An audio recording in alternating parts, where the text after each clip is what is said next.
sada, naravno, najvažniju osobu današnjeg skupa. Možemo gospodina Miletića? Možemo gospodina Miletića. Gospodin Peđa Miletić, član Velikog vijeća HRAST-a, sad sam dobro rekao, je li tako? Da vas glasam stavim u HSP. Dobro rekao. Tako je. HRAST. Evo, izvoli, sad možete raditi nadal. Ne radi čovjek. Evo, kad HRAST dođe, onda proradi mikrofon.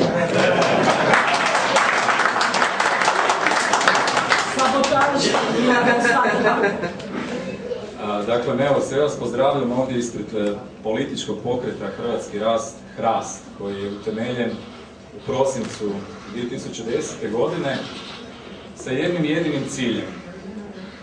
Pobjeda na predstojećim parlamentarnim izborima, a po tom pobjedom mislimo na zajedništvo svih domoljubnih opcija u Hrvatskoj i da konačno Hrvatska postane zaista suverena, zaista slobodna, zaista ponosna država svih njezinih građana.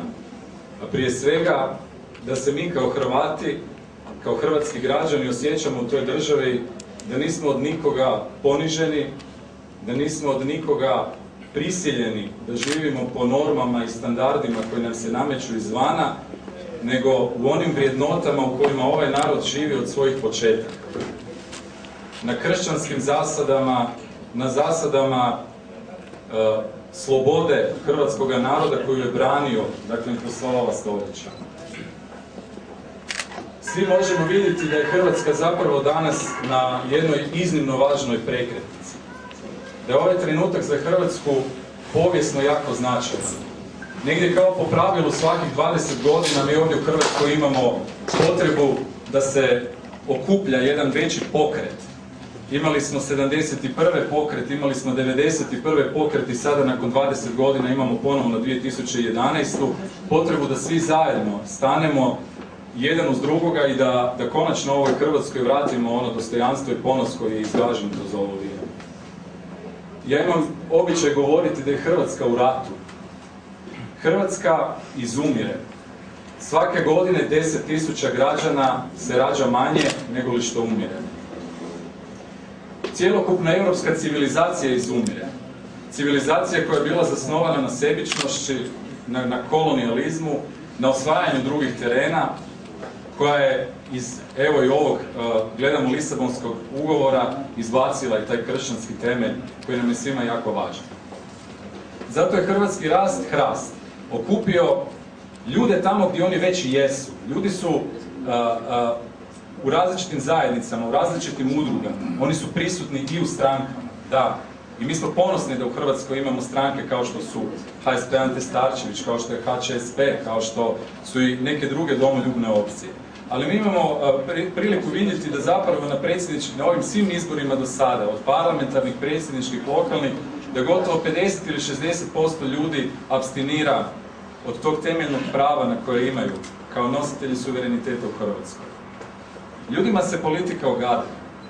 Radi onoga što su upravo te strukture političke pokazale svojim upornim, znači, brisanjem i poništavanjem svih onih temeljnih vrijednosti koje su nama jako važne. Znači, politička korektnost u onome smislu vjerodostojnosti, u smislu da se zaista živi poštenje u politici, služenje narodu, da se zastupaju one vrednote koje su svima nama jako važne.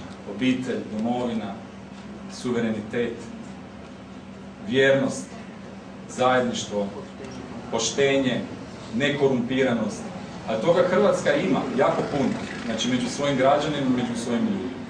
Evo, mi smo kao Hrvatski rast, HRAST, izišli sa jednom novom političkom paradigmom u taj prostor Hrvatske, a to su predizbori.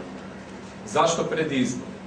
Zato da konačno ne slažemo te liste za nekim stolovima na kojima će nekakvi predsjednici stranaka ili neki uski krugovi stavljati neke ljude koji su možda, dakle, na tim mjestima trebali biti postavljeni ne po nekakvom, recimo, kvaliteti. Možda i jesu, ali možda i nisu.